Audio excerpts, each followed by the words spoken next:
Good afternoon. My name is Aramis Perez. I'm the Director of Student Programs at the Institute for Human Ecology at the Catholic University of America. And it's a real pleasure to welcome you to this conversation, which I'll be privileged to introduce and to moderate. Our subject today is two notions of leisure, restless consumption versus resting in the Lord. And this is the third installment in our series in honor of Saint Scholastica, whose feast the church just celebrated on February 10th. Our theme is Ora et Labora, or pray and work. That's the motto of the Benedictine order, and Saint Scholastica was a Benedictine nun and the sister of Saint Benedict. Each event in this series focuses on some aspect of prayer and work, and today's discussion deals with the concept of leisure and its place in our lives. We have two insightful and, dare I say, delightful guests to help us to explore this subject.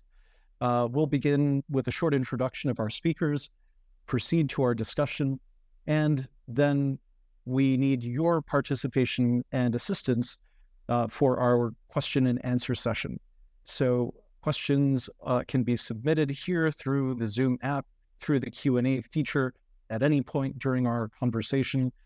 Please go ahead, and as things occur to you that you would like to see our panelists address, go ahead and submit those through the Q&A function. All right, I will go ahead to this wonderful privilege, as I mentioned, of introducing our speakers. I'll begin with Simone Rizkallah, who is Deputy Director of Education at the Philos Project. As a first-generation American of Egyptian-Armenian descent, Simone has a particular interest in matters of religious freedom, culture, and the Eastern roots of the faith. Her graduate degree is in theological studies from Christendom College. Her undergraduate studies and professional background include marketing, communications, media, radio, and theater. She's a frequent guest on Catholic Answers Live and a faculty member of the Avila Institute. Our second panelist is Dr. Paul Radich. He's an assistant professor of marketing at the Catholic University of America's Busch School of Business. His areas of focus include virtue ethics, political economy, consumer behavior, education, and the role of meaning in fostering human flourishing. He received his doctorate from the Catholic University of America and 2 undergraduate degrees from the University of Notre Dame. He's also a member of the Spirituality and Flourishing subgroup for Harvard's Human Flourishing Project. And he was recently named to the Ethics Committee of the American Marketing Association. So, Simone, Paul, it's my pleasure to welcome you. Let's go ahead and unmute the microphones. And we're going to approach the conversation in a friendly way.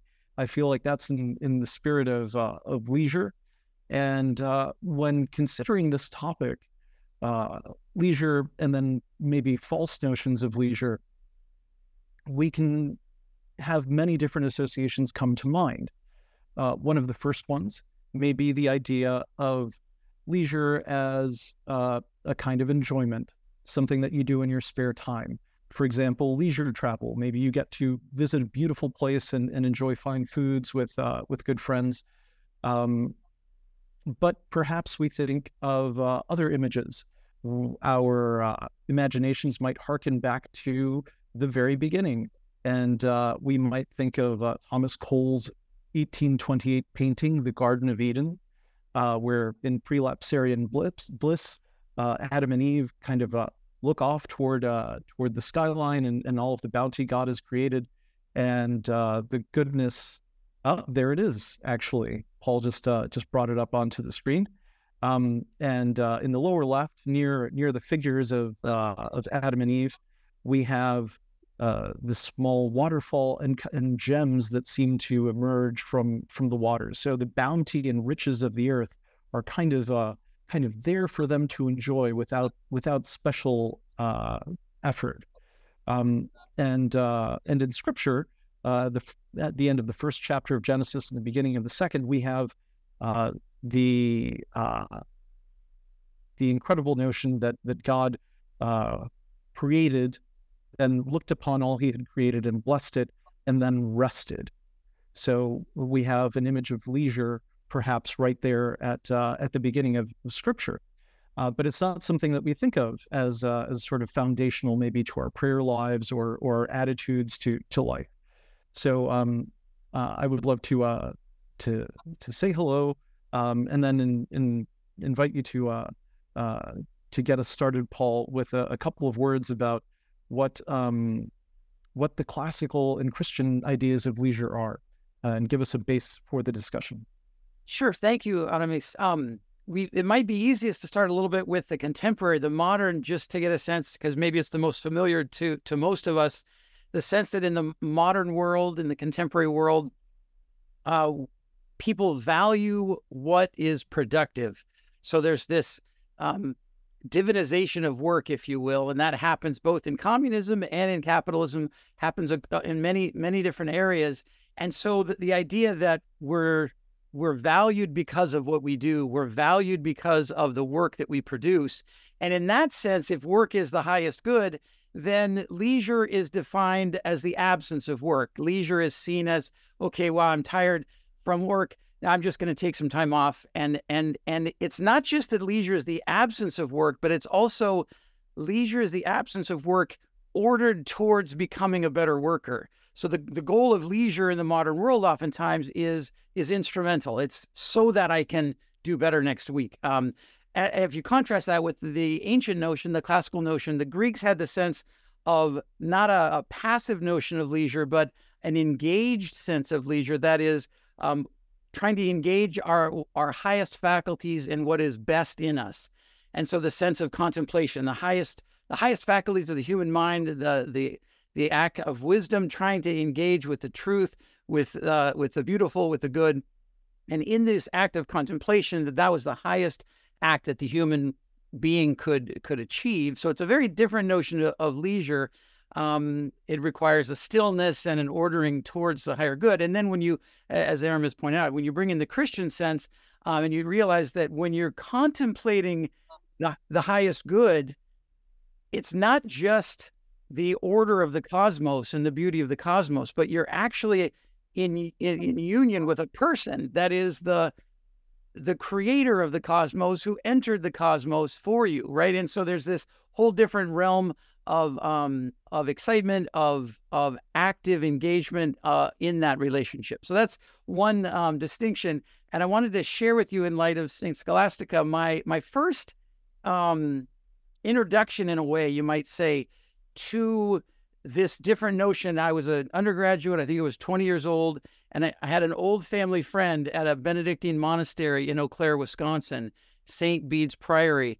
And she must have been about 84 at the time. So I went to visit during one of the breaks and to eat lunch with these Benedictine nuns who had, Sister Romana had been a teacher for 33 years and so had been a teacher for 45 years, and they had given their lives. So there's one sense of offering. But in the chapel, when they would pray, at the end of every prayer, every psalm, in the rule of St. Benedict, he starts out in the prologue talking about finding rest in the Lord. And in the chapel, these Benedictine nuns, when they would end every psalm, they, across 2 weeks, they pray all 150 psalms. But in the act of praying the glory be at the end of the psalm, their entire posture, they would bow, glory be to the Father and to the Son and to the Holy Spirit, as it was in the beginning, is now, and ever shall be. And as a young man, I thought, wow, this was my first experience of how someone's very posture could symbolize not just this total gift, but this sense of quieting the mind and ordering your whole being towards the higher good. So that was and Thanksgiving for Saint Scholastica and the Benedictine nuns. Hopefully that sets a little bit of the tone and some of the framework, Aramis, for questions. And I look forward to hearing what Simone has to say. Yeah, Simone, let's add your voice to the conversation. Are there other big parts of the leisure idea or the experience of leisure that you'd like to start laying out for us? Things to help guide us on this journey.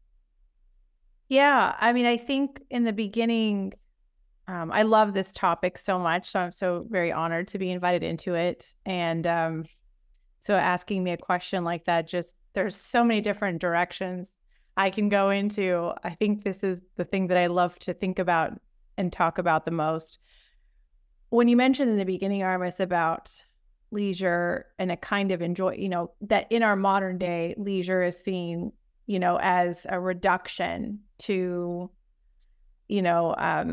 just amusement or entertainment. So it's not that leisure isn't a kind of enjoyment. It's just not that kind of enjoyment. It's the virtue, it's the habit of being that actually allows all of life, whether you're at rest or at work or having fun or working or whatever it is that you're doing, it's the virtue that disposes a certain kind of enjoyment. And it's the kind of enjoyment that allows you to be attuned and being present. So that's the thing that I think is why I'm a little bit obsessed with this virtue, because it's the cultivation of it is the thing that makes my life more rich and more enjoyable. And then, again, that distinction between like leisure and work. Well, leisure is work. It's an intellectual work because it's a sort of intellectual virtue.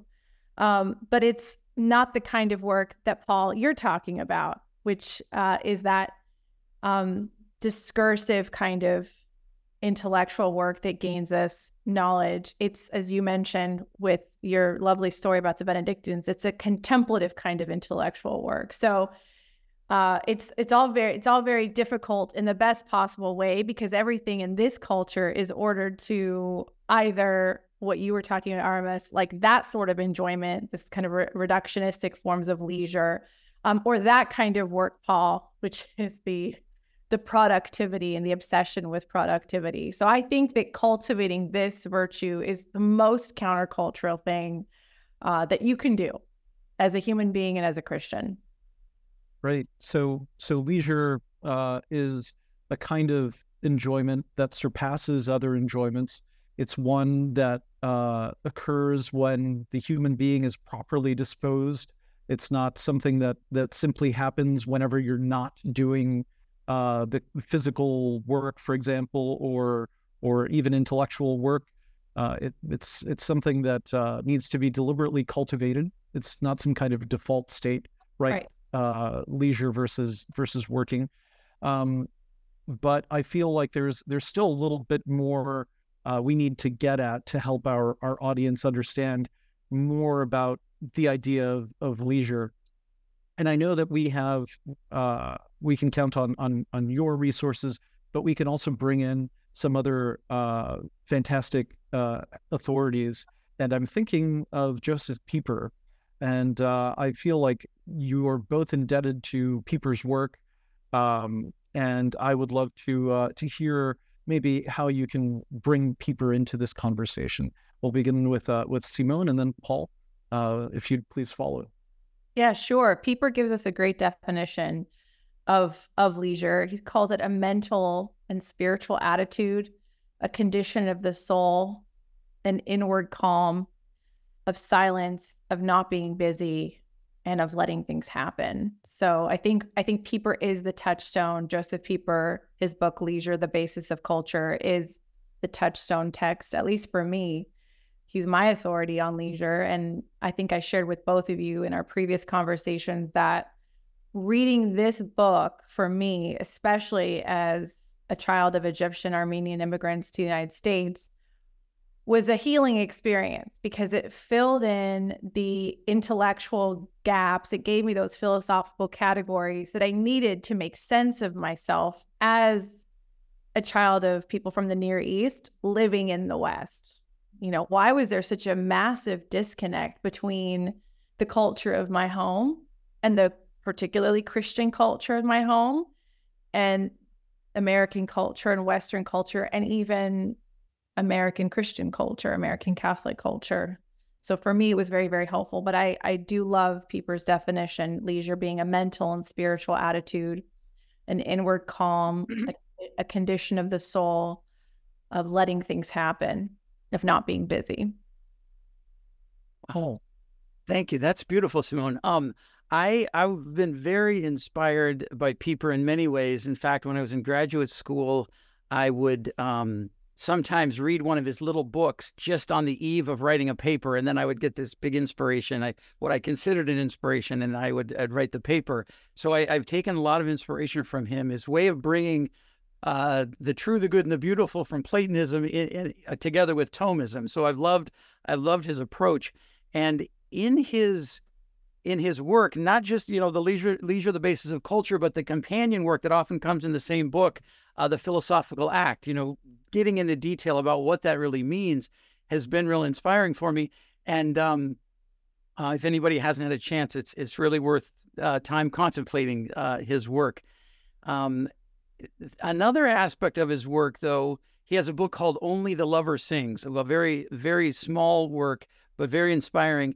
And in that and in other works, he talks about the importance of festivity. So there's this, both the external festivity that's the culture of religious festivity, and looking at the beauty of creation and celebrating that as a gift, but also the internal festivity, the joy that you both have mentioned, and those two coming together, the reason why we're joyful, and how that's ordered towards the higher good.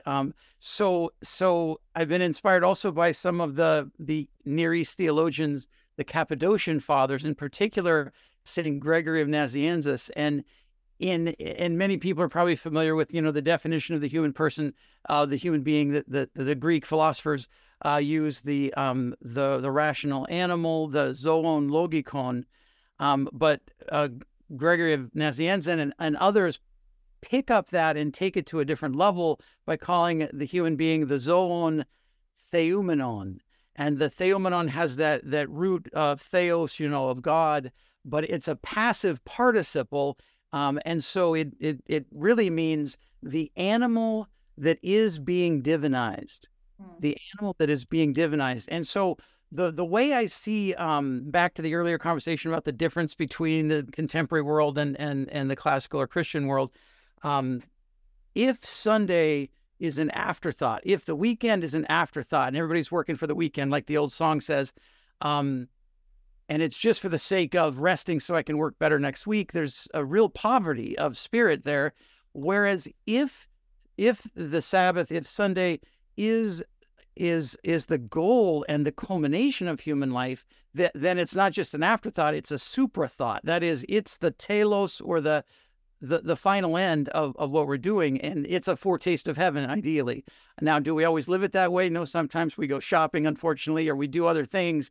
But anyway, so I've been very inspired by Pieper and by Gregory of Nazianzen, and so in that sense, there are a lot of translations of leisure, and one of them, we said entertainment. It's not entertainment. It's not. And one is recreation, and it's not an easy translation. But in light of this zoon theoumenon, I see it as, if you kind of hyphenate it, recreation. That is, maybe during the week we're being fruitful and multiplying, and helping continue growing the earth, if you will. And on the Sabbath, on Sunday, then we need time to be recreated. And there's putting ourselves in the presence of God and being elevated in a sense and recreated on a hopefully weekly basis at least. Anyway, so that's some of the inspiration coming from Pieper and others. Yeah, and thank you also for drawing out the direct connection to the reason why I began by invoking the image of the garden and creation. So there's a connection between the idea of leisure and the Sabbath in the Christian mind, at least. So leisure isn't just something that happens; it's something that you cultivate. Leisure is not just a nice add-on to one's life. It seems to be connected with our experience of God, to our calling to be sons and daughters of God, to be divinized, as you mentioned, to be sanctified, to use I guess a more familiar Western term. How does leisure figure into the life of a Christian when it comes to prayer and maybe the highest form of prayer, which is the liturgy. Yeah. Are you talking to me or talking to Simone? Both, but I think you just jumped to the head of the line. Jumped right in. I know. Yeah.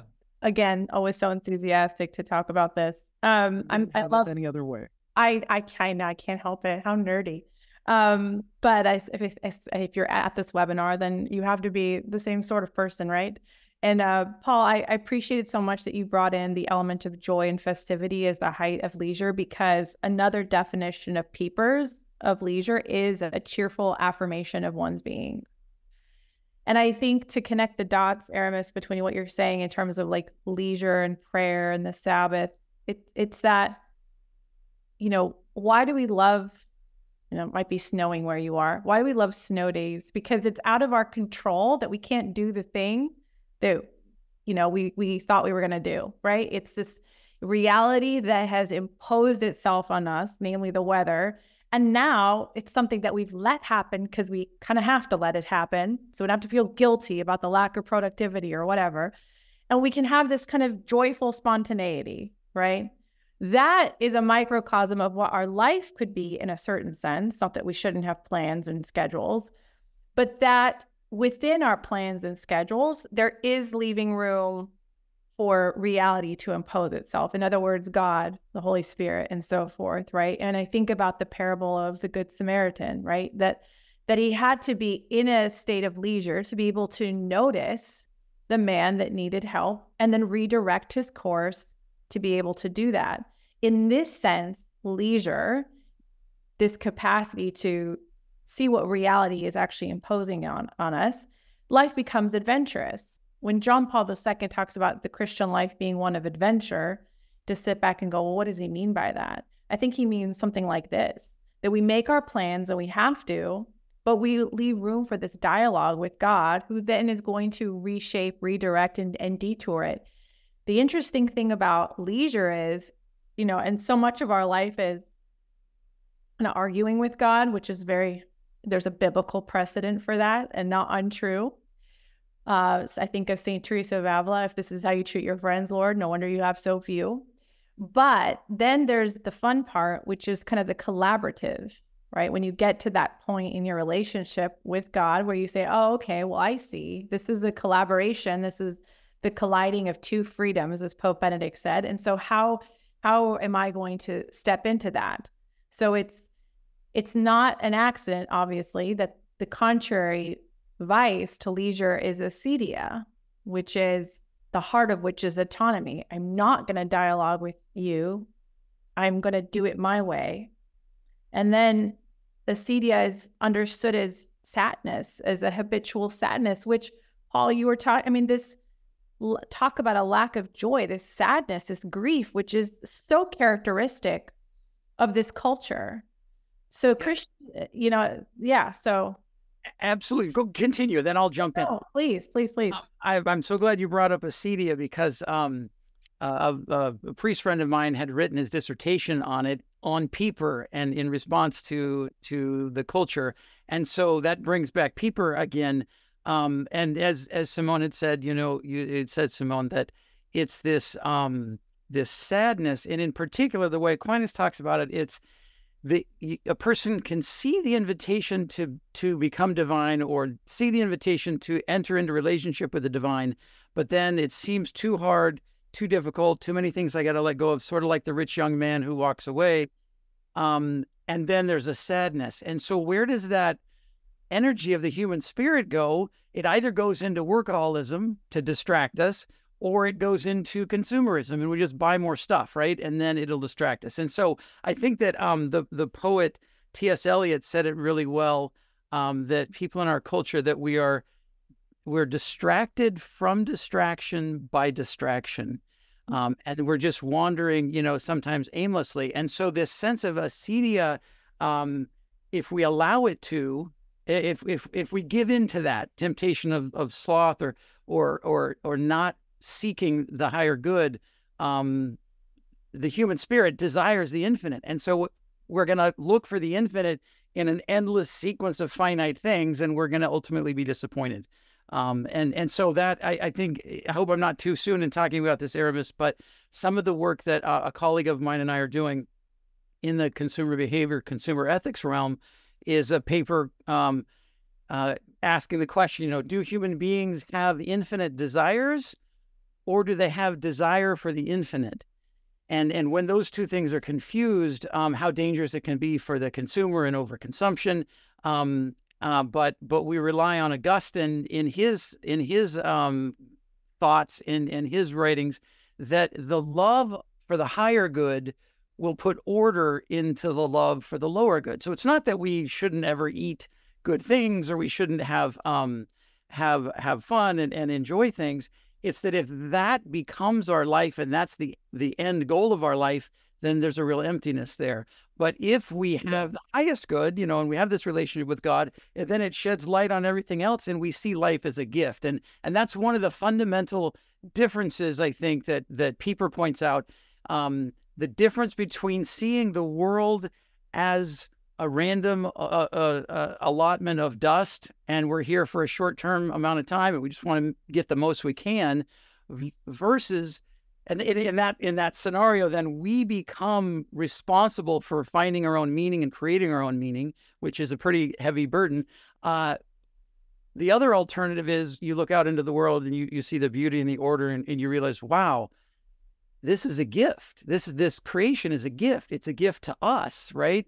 And so that begins wonder and awe and so forth. And it changes the way we see that adventure that you were both talking about, that life is an adventure. So I could go on for too long. It's Simone, yours. No, but yeah, and I know Simone's got something, but let's maybe try to continue digging in this direction, right? So we have leisure, which liberates a human being to be open to the goodness of God, to see him at work in the world, which gives you life for other moments which are not full of leisure.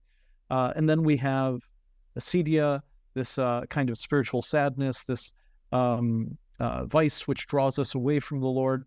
And we have these counterfeit forms of leisure, what we called restless consumption in our event title.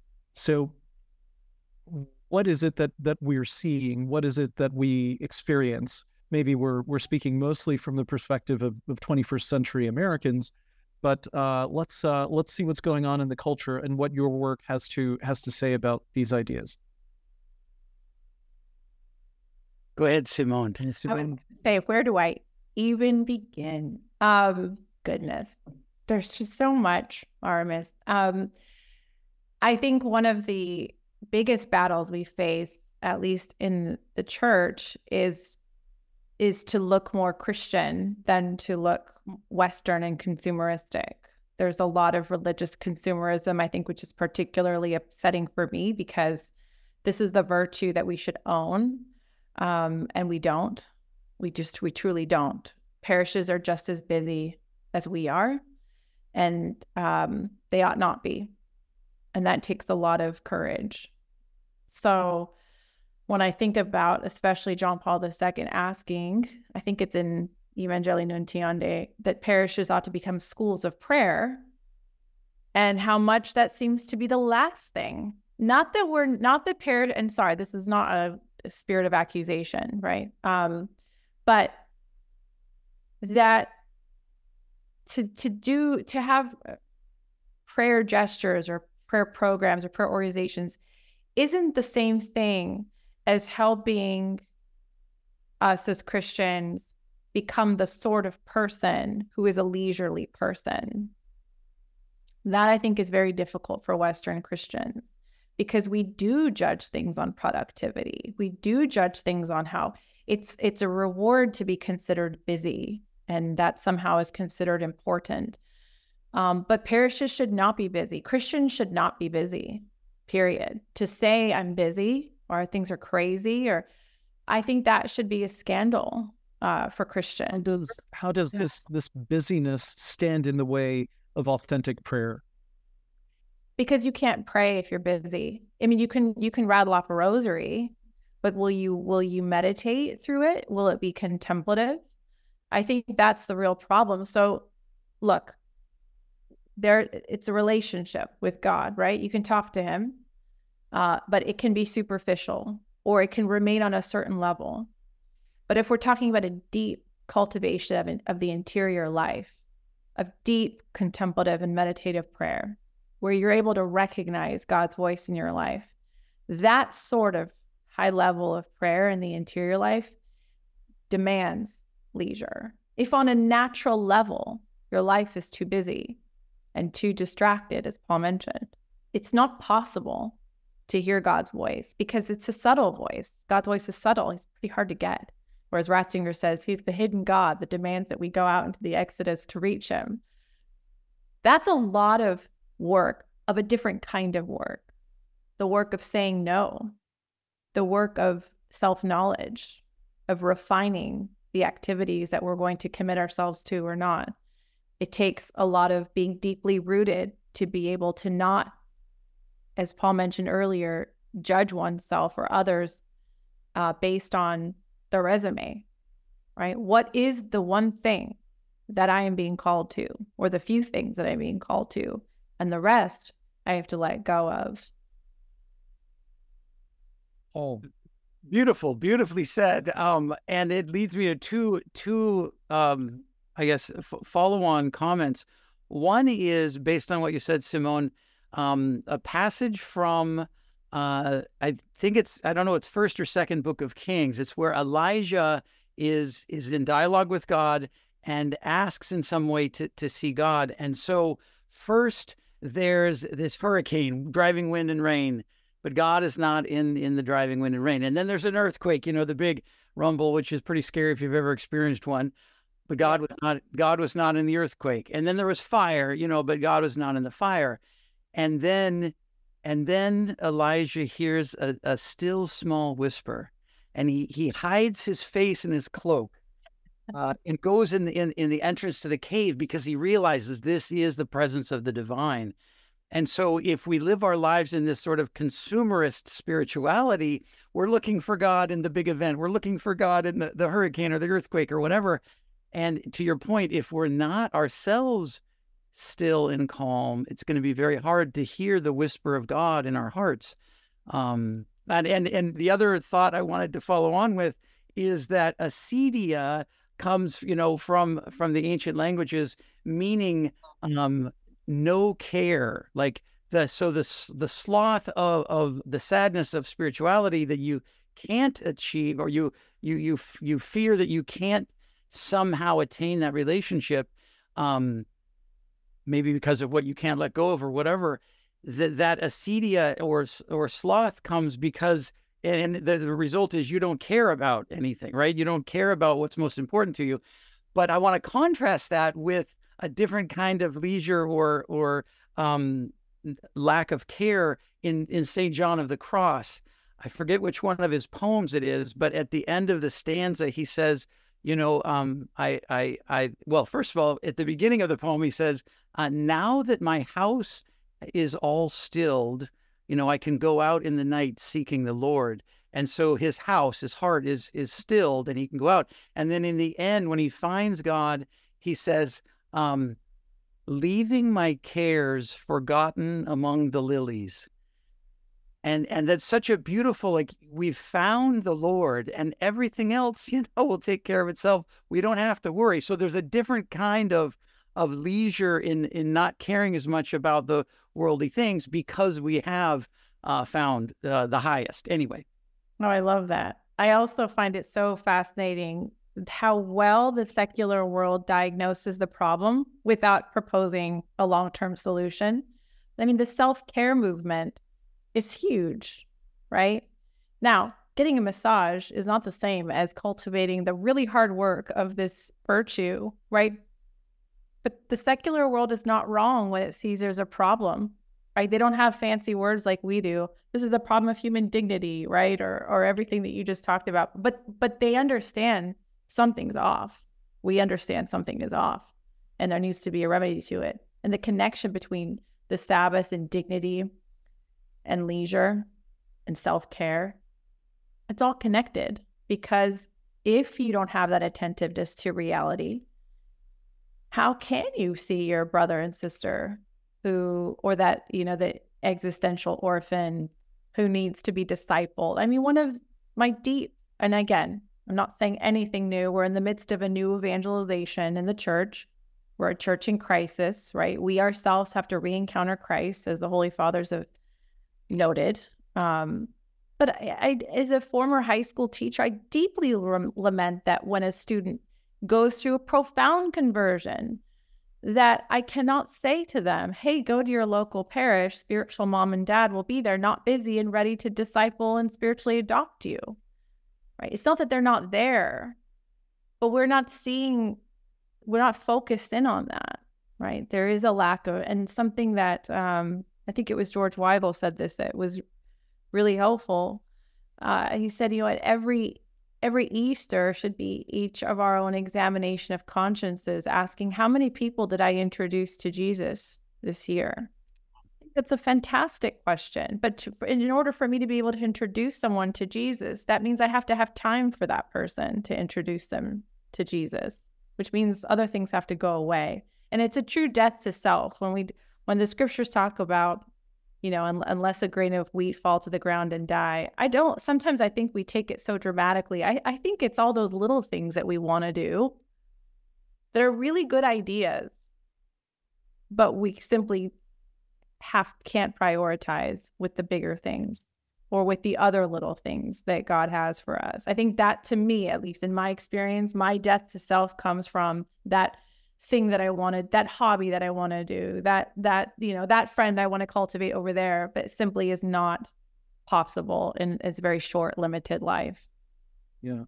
The end that we're seeking through the cultivation of leisure is friendship with God, closeness with God. But we tend to substitute lesser goods for it. And as you were mentioning, Simone, there are these misdiagnoses or these misguided efforts. Is leisure just lowering your stress levels? Is leisure having more time at the end of the day for things that are not related to your job or the upkeep of your home? So we're kind of missing the mark, even if some things are more or less in the right direction. Then I would love to see how this aspect, the ways that people are wrongly or misguidedly pursuing leisure, or the things they substitute for leisure. We've heard great specific examples from you, Simone. Paul, I would love to know about some of your research and the way it bears on this question. What is it that people are looking for? What is it that they're finding?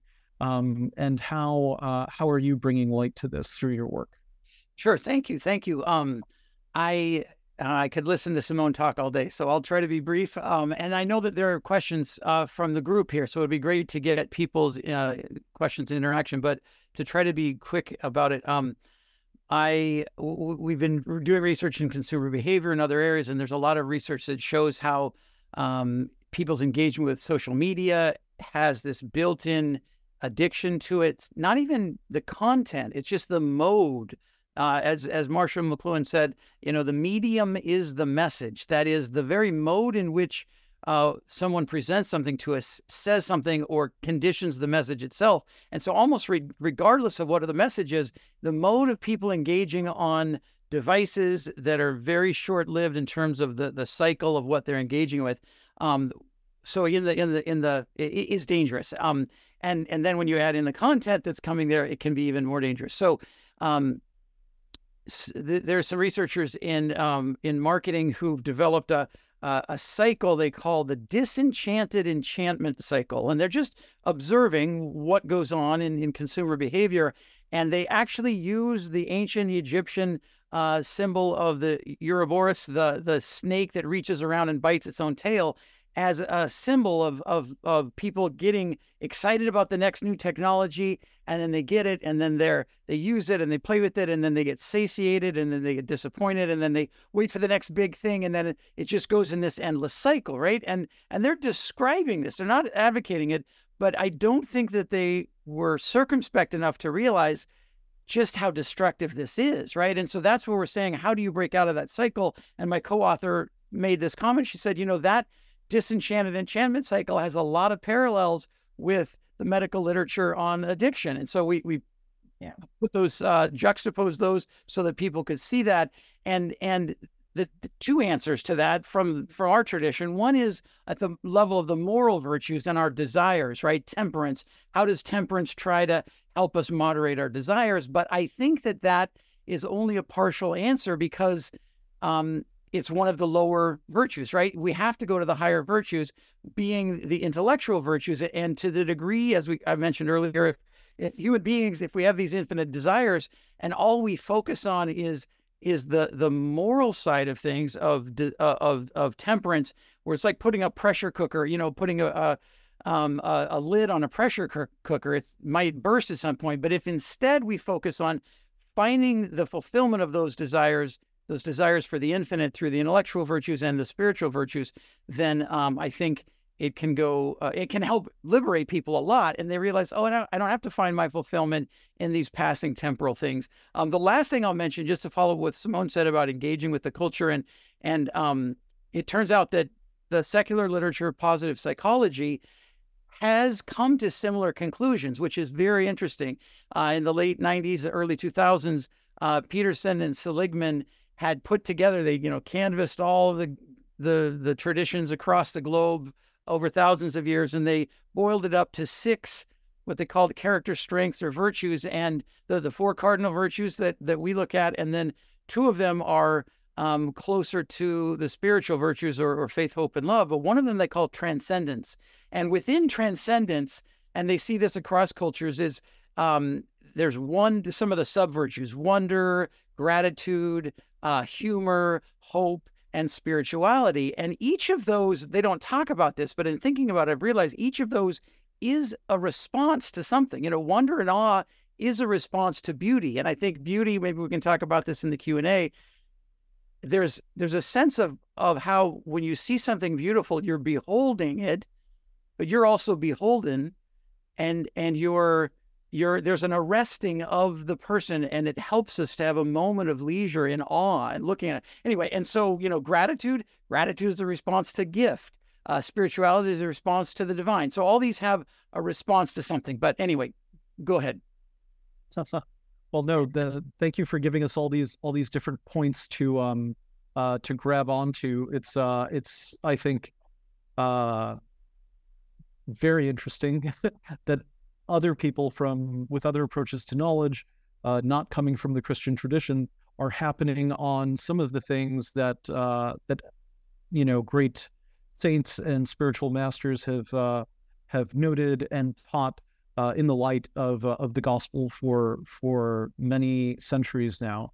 I think it's also fascinating to take a moment and appreciate these experiences of leisure that you've just articulated, moments like an experience of beauty, an experience of gratitude. I think certain experiences of community are like this. And we do have excellent questions coming in. So I'd certainly love to encourage you to continue submitting questions. I think we can fold them into the conversation because they are so astute and perceptive. So Simone, I'd love to turn to you and to your remark, which did not go unremarked, about growing up, right, with your Egyptian Armenian background, and then encountering American Catholic culture and seeing that something seemed different, seemed not quite right. This dovetails with a question we have about someone whose friend from Ireland spent much of his life in Italy, and then saw that American Catholic culture in this person's view was very much influenced by the Protestant work ethic, as Weber put it. So are American Catholics living very different lives than Catholics in other parts of the world? And what can we learn from other Catholic cultures that perceive leisure and work differently than we do? Well, who's to say? I can only speak from my own experience, but I think everything that why reading Pieper's book was so healing for me is because he put into words everything that my mother and my grandfather and my mom and my dad, my family embodied, right? And in the West, and particularly, and in my family, there's Orthodox, Apostolic, Catholics, right? In the Middle East and the Near East, debating theology is a privilege, but in places of persecution, potato, right? So, we talk about community, they live it, right? We talk about leisure, they live it, right? Even all of our very, self-care trends, right? You want youthful skin and collagen, drink, bone broth, and you're spending $40 for a bone broth, that's like what my grandmother did, right? Making the chicken soup, right? So just the things we talk about and categorize and sell, they're just living it, And I remember, when I started writing and lecturing on leisure, my mom just kind of chuckles and goes, when are you going to start living it instead of talking about it? She's not wrong. I mean, she's not wrong. I think it's very funny, the work that the Lord puts us in. It's like you spoke of humor, Paul. Like, it's, I think, a really big sign of the thing that he's asking of us to start to embody. So there's this embodiment that comes from the Near East. Again, the strength of the Western Catholic intellectual tradition is the life of the mind. The strength of the East is embodying that mind into the body, into community, into actual real life. And I think the problem is we love to talk about these things, but we should celebrate the Sabbath. But then there are, even outside of our own Catholic, there are Orthodox Jews that are celebrating the Sabbath. They're not even getting on their phone, right? For us, getting to Mass, check.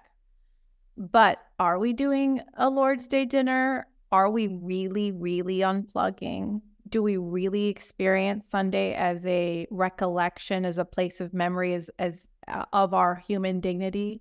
That in fact, everything in life is it's God's play with us, right? Yeah. Do we have that play? Yeah, and are we, turning away from this greater joy for these lesser ones? We have a couple of questions about living leisure. So one is from a working mother who says that exhaustion seems like the biggest obstacle. Is leisure or avoiding busyness just a privilege of some people who have resources that they can deploy to avoid work? And then we have a student who prizes the idea of leisure and wants to live out the Sunday Sabbath and have it fulfill its telos, right, of bringing us into closer relationship with God. But Sunday is the day before Monday, when there are tests and things like that.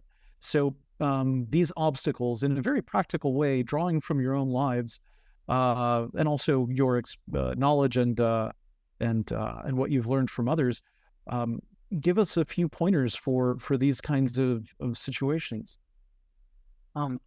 I can say something real quick, and then Simone, please take it from there. As an undergrad, there were some Italian exchange students who were studying at our university, and they had invited us over for supper one day. And so we went over, and we were, undergrads, and we were busy, and we were studying and everything. And then we went to this meal, and it was a simple meal. It was cotolette milanese. So I guess like Milanese pork chops, maybe, and a bowl of pasta. So very simple, but we sat there and we ate and we talked for over 2 hours. And at the time I remember thinking, when I go to the dining hall, I just go in, it's like a hunting mission, go in, come out, and you get it done and you leave. But the peacefulness and the festivity, it left an impression on me, so many years ago. And that's one of the things I think that that we could learn a lot more from our Near East and European colleagues of eating meals together, of having the meal not a factory production to get done with, but a time to celebrate being together and the family. And again, to the comment from the mom with the little kids, it depends on the age of your kids. If they're younger and there's just simply physical, there's so much you got to do. I know what that's like. Well, my wife is a saint, and so I know I've seen that, and I try to help out. Having family in the area, we don't, so it was hard for us. But if you have family, sometimes that can help. And then if the kids are older, what we've found is there are so many activities and they're over, and we as parents tend to overschedule our kids, and then it's just one more problem, right? And then we have to put up with all of the rides. So it's a hard balance. What is enough activity for our kids and what is too much? And then that can help set the tone for our family. Go ahead, Simone. Yeah, those are great answers. I love what you said about the, I think the Italian vibes, of the sacredness of the meal. Again, I was evangelized in my adult life by, the lay ecclesial movement of communal liberation, people who are really leisurely. And that doesn't mean not busy. It just means they're very attuned to the human person. I could feel my dignity elevate in their presence, right? They looked at me with a certain the gaze of Christ, we say in the movement, that my dignity was made known to me in their attentiveness to my life. And same with another lay ecclesial movement, people who celebrated the Lord's Day and invited me into their homes. It was very early church, right? There's no deep theology there. People who had me over for dinner to celebrate the Lord's Day, and I became their spiritual child, right? Think about all the existential orphans out there, to the point about, I think the hardest battle being an American Christian is the guilt that's associated with not living like everybody. I mean, there is truly a guilt. Like if I'm not rushing from one project to the next at work, there's this sense of guilt. And then, a great measure of like, are you growing in the virtue of leisure? So don't think about it as we do, like, here's this formula. Now I'm going to apply leisure to my life. No, and I will be good. It's a virtue. It has to be cultivated. And if it's going to be deeply rooted, think about it in the big picture. This is like a path that you're going to be on, that you're paving for yourself, and be patient. It is not easy. It will always be a battle.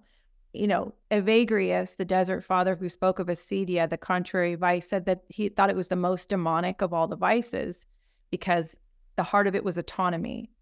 So leisure, contra autonomy. Now you're in dialogue with God, which means you have to slow things down because you're referring to him in everything. So again, that's just not in the American individualist, Protestant work ethic culture that we're in. Like that's just original sin being its own form of resistance. And then this particular culture now, like just be kind to ourselves, that this is not easy spiritually or naturally. But I think that think about how preoccupied you are in your activities. If your mind is always somewhere else, that's a nice, like taking your temperature with leisure. Are you really paying attention to the person talking to you? Are you really paying attention in class to the student, right? Can I really trust that if I rest on Sundays and just waste time with God, is it going to be okay? To the mom, I don't know. It's so hard because our culture is so set up for not this virtue, not for prayer, and not for community. In many ways, I am at a loss, except that I know that God has a plan and wants probably you to ask him about it. How can I want to be leisurely. I want to be attentive to my children. I want to be attentive to work. Here are the realities of my life. Tell me what I can really actually get rid of. And I'll just say this. I always talk about my mother, who, being a feisty Egyptian Armenian, and who loves church and all that, they ladies at church say, oh, can you help with this? And can you help with that in the school? Can you help with this? And can you help with that? And I just watched my mother go, no, with zero guilt. No, I'm limited. This is what I'm capable of. This is what I'm not capable of. And I refuse to feel guilty, and I refuse to be bullied. So many burnt out women at church, at home, in parishes, at work. And women in particular, because of the feminine genius, because as Gabor Mate, who's neither a Christian or, I mean, he's a trauma-informed physician who says that women are society's shock absorbers, right? So we take on more emotionally simply by being women than men do. That has to be protected. The culture doesn't protect it.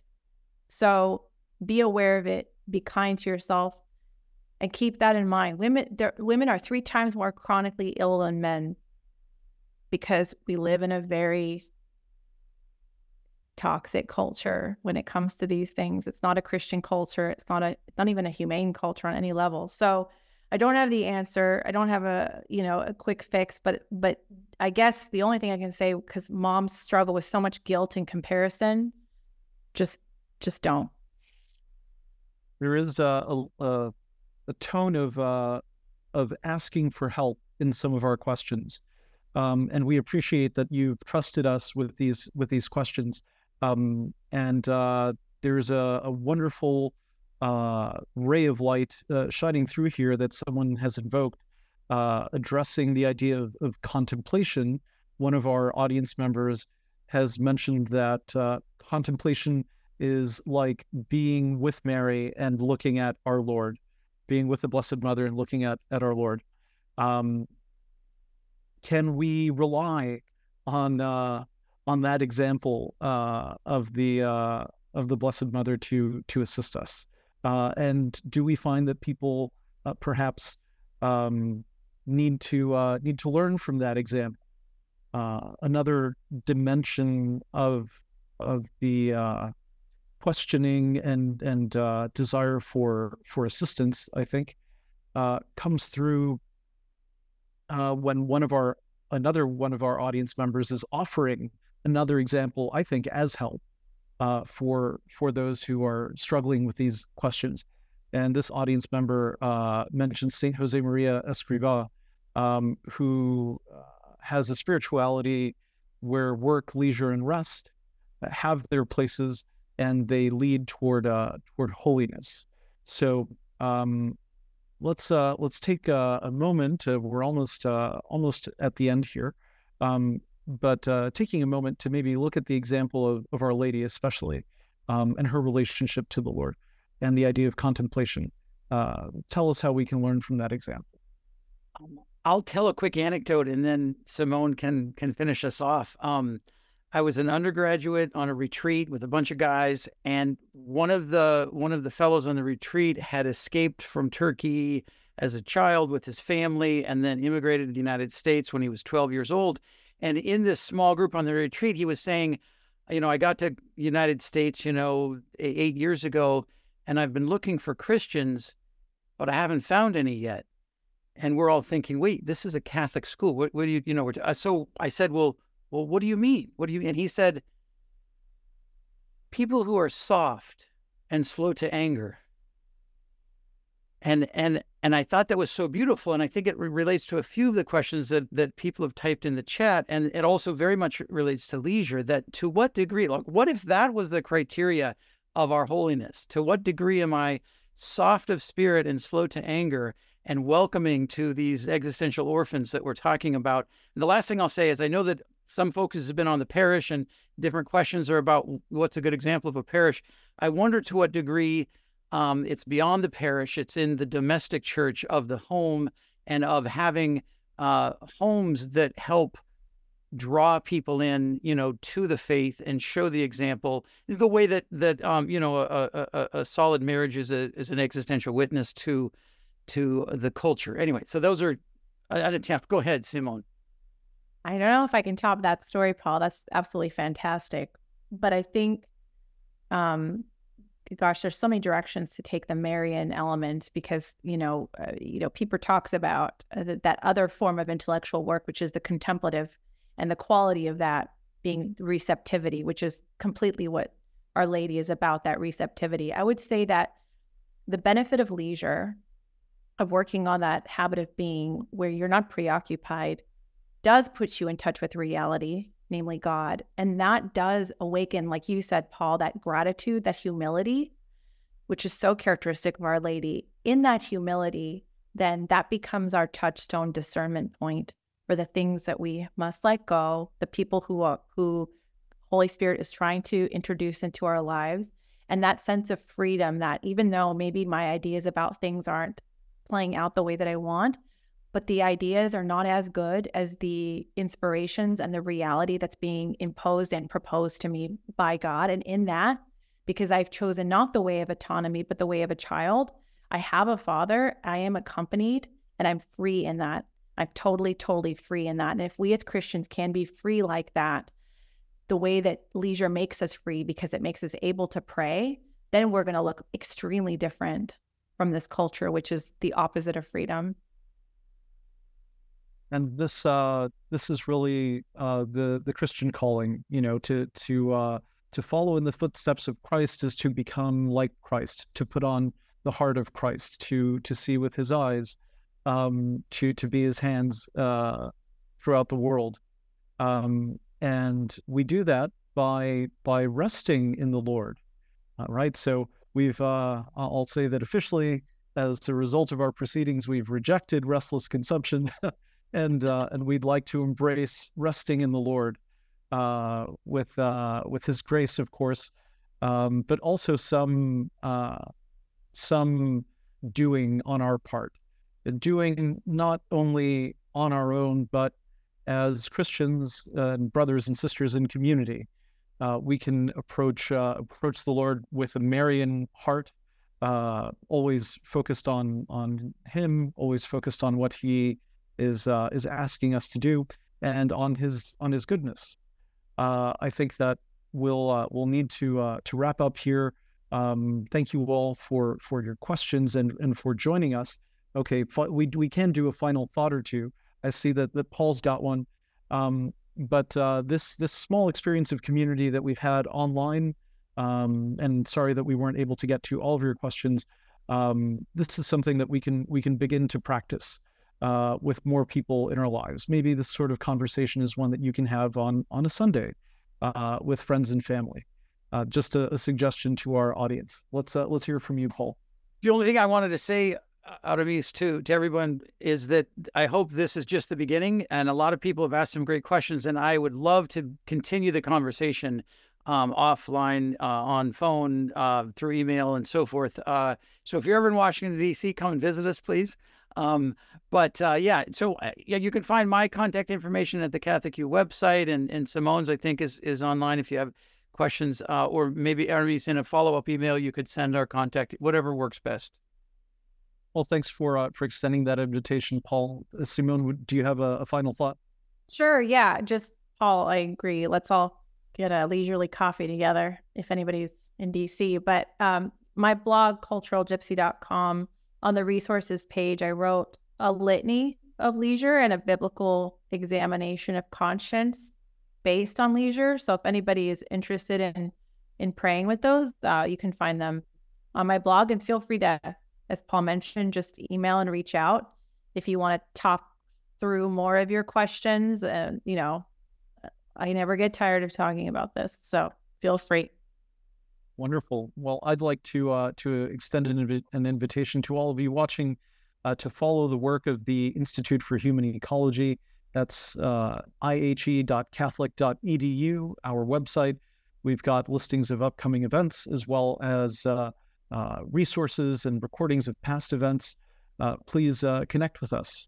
So we will draw this one to a close, but we're looking forward to more from both of you, and more with all of you through further IHE programming.